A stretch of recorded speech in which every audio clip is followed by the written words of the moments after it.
ګرانو کتونکو السلام علیکم.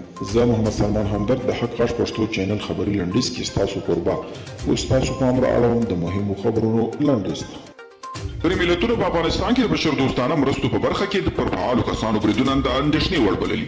د ملګرو ملتونو د مرستندوی دفتر یا یوناما له لوري په بغلان کې د تېرې ورځې برید چې له امله یې 10 ماین پاکوونکي وژل شوي وو په کلکو ټکو غندل شوي او هغه یې بشر ضد جنایت بللي. ناټو وایي د بهرنیو ځواکونو تر وتلو وروسته له افغان پوځ سره د همکاریو نوی باب پرانیزي.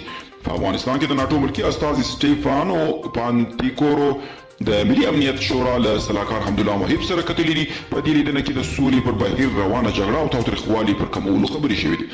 امریکا د افغان ځواکونو د ملاتړ لپاره د هوایي بریدونو ارزونه کوي. امریکایي رسنیو ته ځینې حکومتي سرچینو ویلي چې په دې لټه کې دي چې د کابل د دفاع لپاره د هوایي بریدونو ارزونه وکړي. د امریکایي ځواکونو وتلو په صورت کې به د یرغمل شو امریکایي وګړو خلاصول ستونزمن شي. امریکایي رسنیو وایي چې د امریکا په 20 کلن ماموریت کې ځینې امریکایي وګړي په افغانستان کې تښتول شوي چې لا هم له وسلوالو ډلو سره دي او د خلاصولو لپاره باید هڅې وشي.